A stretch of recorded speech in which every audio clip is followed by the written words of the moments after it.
Welcome everybody back to Coffee with Kelly. This is our final episode for Mental Health Week. And so thank you very much for joining me during the week. It's been super fun and I've had some really interesting guests. So my final guest for Mental Health Week is our courageous and brave Director of Education for the Thames Valley District School Board, Mark Fisher, is with us today. Thank you for joining us, Mark. My pleasure, Kelly. I hope you're staying well. Yes, thank you. Yes, very well. So you have been leading the largest school board in southwestern Ontario through a time that has never been navigated before. And there is no blueprint or guidebook for how to lead a school board through a global pandemic. So you've had a few things. You have a few things going on, for sure. So I feel compelled to ask you how you're doing. First of all, I feel compelled to say, a lot on your plate. How are you? First of all. Well, you know what? I appreciate you asking. It doesn't happen that often when people ask for my well-being and my welfare. So I am doing really, really well, all things considered. It's a fascinating first year as Director of Education. As you said, we're dealing with the largest pandemic in the last 100 years and probably the biggest educational experience or experiment, rather, in the last 150 years. We're basically changing the paradigm of how education is delivered, and we're doing it on the fly during the COVID-19 pandemic. So you really need to be adaptable and stay positive and stay optimistic. And I'm thrilled with how people around me have been stepping up to the challenges. It's, it's been really exciting that way. Yeah, awesome. Yeah. And so, we're here to talk about, given that it's Mental Health Week, we're here to talk a little bit about mental health and well-being as it relates to student achievement, as it relates to education. A little bit later on, we're going to talk a little bit, we're going to go and broaden that a little bit to other areas. And I'm curious about, in your mind as the director of a school system, like in what ways has well-being been a consideration for you, the well-being of students and the well-being of the folks in our community? In what ways has that been a consideration for you as you've led the system through this time? So it's interesting because I think if we step back a little bit before the COVID-19 pandemic, we have these external markers of our success, which are often around graduation rates and around our literacy and numeracy results in grades 3, 6, 9, and 10. And these are kind of how oftentimes we're judged by the community. But what I have always believed, and believe now more than ever, is that well-being and the promotion of wellness is foundational for all of that work. And so if students do not feel that the education that is being provided is responsive to their needs, is relevant to who they are as individuals, and they don't feel a sense of connection with the school, with the classroom, with the curriculum, with the teachers, it is really difficult for anyone to achieve what they need to achieve. So I think the point I want to make there is that we're not promoting well-being strictly and in a solo fashion just for the sense of everyone being well and feeling good. We're doing that to create conditions for learning so that people are able to achieve their potential and are equipped both socially, emotionally, and intellectually with the skills that they need to survive. So it's all around fusing or marrying those concepts. So creating a sense of belonging, as I said, a sense of connectedness, and a rationale for what it is we're doing, what we're doing. Right. Yeah. And I, in the sort of extended full cup of coffee conversation that we will have beyond this little sip, I would like to dive a little bit into, so my guest on Monday was Dr. David Tranter and the third path and his kind of relationship-based education that he speaks about. So we'll talk a little bit more about that because I'm interested in sort of hearing some of your thoughts about that. And so as we've been walking the path of school closures, how has that philosophy of yours around well-being guided you? So I think one of the things I'd like to say there, Kelly, is I'm really proud that we were one of the first, if not the first district in the province to go forward with this do no harm philosophy. Yeah. So I, like many in the community, I am a parent as well as an educator. Mm-hmm. And so I wanted to make sure that we didn't disadvantage any single student because of the result of the COVID-19 pandemic. And to me, that was a non-negotiable point. And actually, we had some minor pushback on that philosophy. Mm-hmm. But it's really challenging for any of us to understand the variability in the home experiences of our students. And so Yeah. students may be in a situation where they don't have basic food, or they may have economic hardships. There could be domestic violence. There could be lack of resources.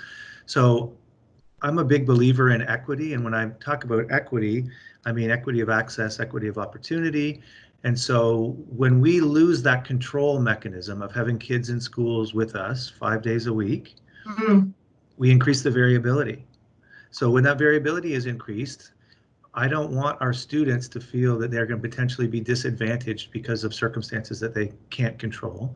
And what is also very interesting, Kelly, is you have students that were, typically doing quite well, that we don't know how they've been doing over the last 6 weeks or 8 weeks, because this is, when you take away that regular social connection and you add stressors of unemployment and other things, it's really challenging for our students.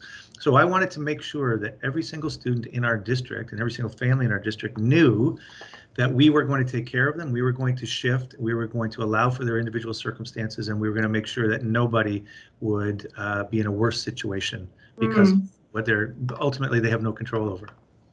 A good point in the sense that as we are used to in schools, sort of having a thumb on the pulse of who's struggling, who's not, who's more vulnerable, who's not. That is not necessarily the case at this time. And yet at the same time, we know that this pandemic is 100% affecting everybody. Maybe not the same, but it's affecting everybody in some way, shape, or form, and we just may not have our thumb on the pulse of that all the time. Right, and I think we need to take a long view or a big picture approach, and it's really interesting because what we're trying to do from an educational and pedagogical perspective is focus on assessment, and what I mean by that is around helping kids learn versus categorizing and evaluating and sifting and sorting. So there's this kind of pre-existing condition around the assignment of marks and grades, and even using that as a control mechanism or a mechanism for engagement, versus how do we put rich tasks in front of students, albeit in a different format, give students an opportunity to engage with that learning, provide feedback for those students, allow students an opportunity to apply that feedback, and increase their knowledge, comprehension, and understanding. Like, this is what education is really all about. And we've had this kind of, for decades, this kind of fascination with how do you rank people and how do you categorize people, which I think ultimately is less probably important than it ever has been. I just want to come back for a moment to because you have consistently in your messages to the system, to the community, you have consistently spoke about do no harm consistently, and stood firm on that as a principle that's driving our system and how we serve our students and our parents and our families right now. Right. And I think the distinction between, do no harm doesn't presuppose that harm has been done. No. And maybe sometimes that's what people worry about, is that, I'm a really caring person and, oh my gosh, did I do harm to somebody? It doesn't presuppose that harm has been done, but it maybe what it does is that sometimes that there's unintended consequences of well-intended actions. Right. That can be harmful. Right. Does that make sense? That makes perfect sense. I have a couple of comments there because one of the things I pride myself on, and it's a philosophy that drives our district now, is this willingness to be open to feedback from the community. Yeah. And every time we move forward, we want to see, is our intention and impact, are they aligned? So are we really actually achieving what we want to achieve? So I heard really quickly from our students that there was a lot of anxiety. Students in grade 12 were worried they're not going to graduate. Students in grade 8 were worried that they're not going to be able to go to grade 9. So I wanted to make it very clear right from the start that no matter how long this pandemic or the school closure lasted, we were going to pivot, we were going to adapt, and we were going to make sure that their needs were being taken care of. Yeah. And a great example of that, Kelly, is we did a survey of our community because we knew we were shifting from a face-to-face platform to an online distance learning platform. We found out pretty quickly that there was a significant number of families and students in our community that A, didn't have access to devices to do the learning, and B, some that didn't have any access to internet. Yeah. So, you know, I also made a commitment, despite what the cost would be, that every single family that needed a device in this system would get a device.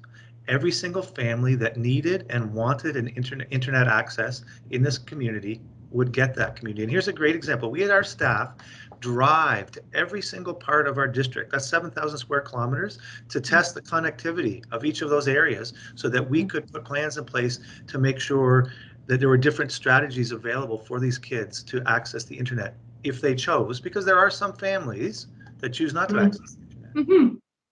And for those families, we provide the old school print resources. So really and truly, that Do No Harm principle is centering the well-being needs of our students' families in how we're sort of doing business at this time. Yeah. Right. It's a service philosophy. So really, our job here is to be of service to our students. What is it that our students need in the moment? Well, they need to know that their future is not going to be jeopardized because of all of these things that are existing. They know that the learning is going to continue. It may not look the same. There are a lot of really positive outcomes that we will pull from this that will apply when things do eventually settle down into to approximate more what we had before March the 13th. Yeah. So this is what I've been calling sort of our sip of coffee. And we will have an extended sort of more full cup of coffee conversation where we will talk more about that link between well-being and achievement for students. We will talk more about sort of how the educators are sort of faring through this time. You as an educator can share some of sort of your thoughts about that, and also talk a little bit about you, not necessarily as Director Fisher, but you as parent, husband, son, navigating this time as well. So thank you for joining me. And for those of you who are interested in the extended conversation, you'll find a link on tvdsb.ca/mental health. And I hope you'll join us. So thank you, Mark. And I will see you for the full cup of coffee. I'm looking forward to it. Is it all right if I have matcha tea? It's absolutely all right. Thank you. All right. Thank you.